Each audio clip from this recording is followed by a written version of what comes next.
This is the ultimate test. Can we make an Italian-style pepper and onion flavored jerky using dehydrated veggies, but have it taste like freshly pan-cooked veggies? So here's the deal. Peppers and onions are one of those foods where the cooking itself is what helps make that flavor. The smell changes, the sweetness comes out, the onions soften, everything gets that slightly glossy thing going on that only happens after time in a hot pan. And if you're the kind of person who already gravitates towards Italian-style flavored jerky or sausage-forward flavors or anything savory and herby rather than sweet, this might be the one you want to stick around for. Because what we're trying to do today is replicate that cooked down peppers and onion flavor using a bowl and a dehydrator. So this one, it's a little ambitious. But the whole goal today is to get those pepper and onion pieces to bloom, stick to the meat, and taste like they actually spent some time in a hot skillet. So here's where this one comes from. If you've ever had a real Italian sausage and pepper sandwich, you already know something important right out of the gate. The sausage, it's really good on its own. There's no question about that. You could eat it straight up as is and be perfectly happy.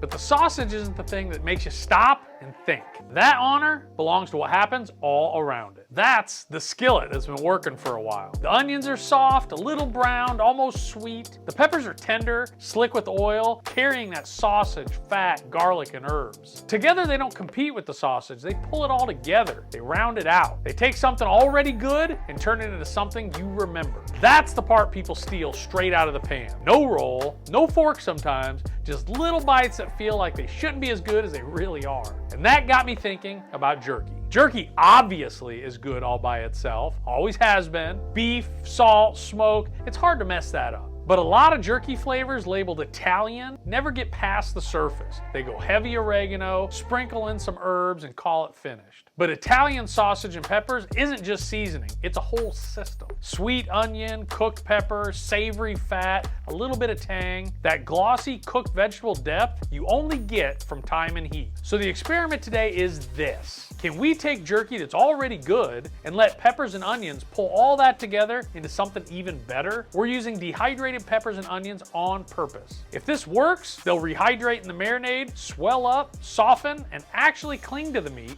instead of just sitting on top of it. And if we get it right, the first bite should tell you immediately. That sausage and peppers aroma, a savory chew, soft vegetable notes, all folded into the meat. Not Italian seasoning, but full-on Italian sausage and peppers. That's the goal. Now, let's see if it actually shows up. All right, let's build the marinade. We're gonna start in a large mixing bowl. Let's add soy sauce, just under 1/3 of a cup, Worcestershire sauce, 1 tablespoon, olive oil, 2 teaspoons.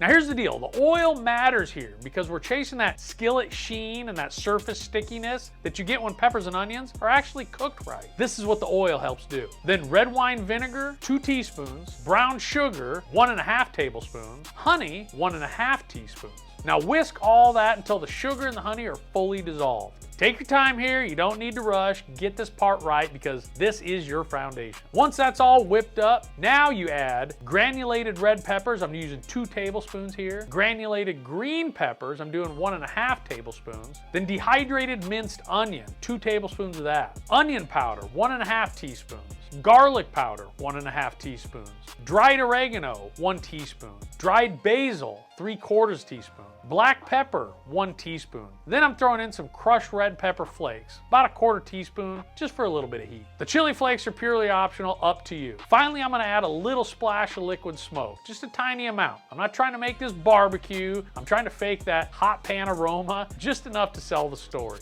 Now just stir all that thoroughly until everything is evenly distributed. Now I'm gonna let that marinade sit for about 10 minutes at room temperature before we do anything else with it. I might stir it a little bit throughout that, but you wanna see the vegetable pieces soften slightly and swell up a little bit. That's exactly what you want. All right, while that's sitting over there, I'm gonna go ahead and get on the meat. I'm using pre-sliced top round here. I keep this stuff pre-bagged in 2-pound batches in my freezer, so anytime we make a test batch, I can just grab it and go. I like it because it's consistent and it's lean enough that we're not dealing with all that greasy mouthfeel after it's dried. Just when you're slicing this, whether you're having your butcher do it or you're doing it yourself, make sure you lock in at a specific thickness. You want that right thickness because that's what makes the drying consistent consistent throughout the whole process. So add your sliced beef directly to the bowl, peel all the slices apart and really get in there. Massage each piece by hand until every single piece is fully coated in that marinade. I want to see some of those vegetable pieces stick into that meat. I want those pepper bits and the onion pieces to look like they're plastered on there. You don't want them just sitting in the bowl. You should notice the surface starting to feel a little tacky from that sugar and honey. That's a good thing. That surface stickiness is going to help us keep the vegetable pieces on the slices while drying. Once that's all mixed up, go ahead and cover it, throw it in the refrigerator for at least 24 to 48 hours. If you're OCD about halfway through, mix it up a little bit. That'll help redistribute the solids because those peppers and onion bits will settle. And we're not letting the best part of the jerky sit down at the bottom of that bowl. 2 days later, we pull the bowl out of the refrigerator and take a look. Visually, the meat looks darker and evenly colored. Instead of laying the meat flat on dehydrator racks like we normally do, we're changing the approach for this batch. Each piece of jerky is going to be pierced with a stainless steel skewer. We load each skewer with as many pieces as will comfortably fit without the meat touching. Hanging the jerky gives us airflow all around it, which is a big advantage when texture matters. Once the skewers are loaded, we hang them inside the dehydrator using stainless steel S-hooks. Each S-hook connects the skewer to the underside of one of the dehydrator racks. This keeps the meat suspended, spaced, and exposed to consistent airflow. Now, this setup takes a little more time, but it gives us way more control. Dehydrator time. Once everything's racked up, it goes into our jerky making machine at 167 degrees Fahrenheit. I think this one's gonna take somewhere between 4 to 5 hours, so I'm gonna set it at 2 hours, check it then, and then just start babysitting until it hits the perfect texture.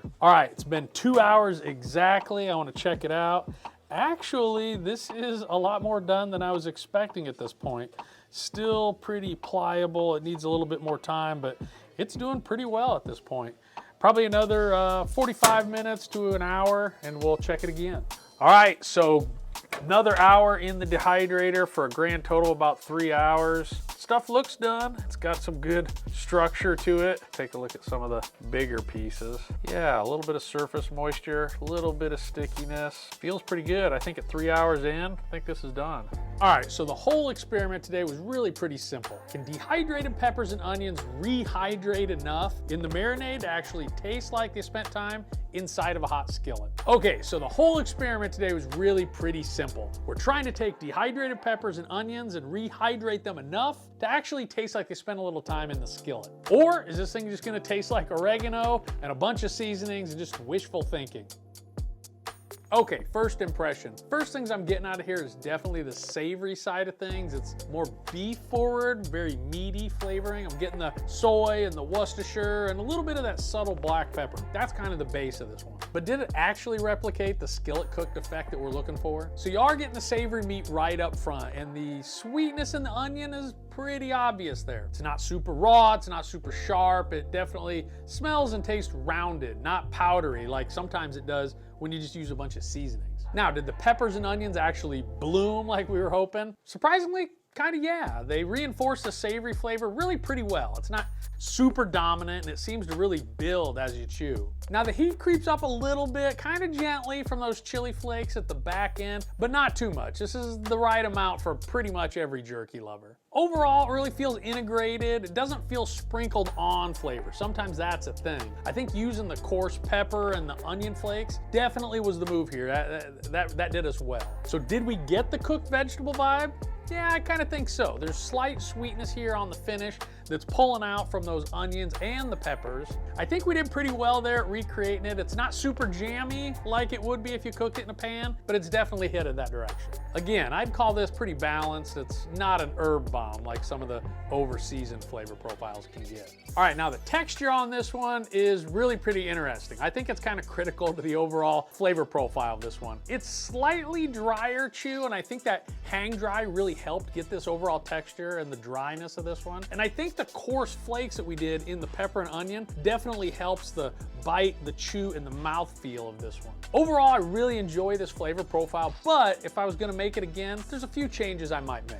First, I'd probably try fresh blended peppers in the marinade. Throw it all in the Ninja, whip it all together. I think that might help push that cooked sweetness up a little bit. And you know, this is an important part of jerky making. It's not pretending each new flavor is perfect, but iterations and trying to make the next one better than the last one. Okay, overall here on the peppers and onions beef jerky, if you're someone who gravitates towards more like Italian style flavors or maybe meat forward flavors, you know, savory, herby, not sweet jerky, this is right in that lane. So if you prefer not overly sweet jerky flavors, you prefer maybe a traditional, slightly drier kind of a chew, if you like our green chili beef jerky or our Montreal style, or even our pastrami jerky, you're gonna love this peppers and onions beef jerky. Okay, so did we fully replicate standing over a hot skillet, stirring peppers and onions? Not exactly.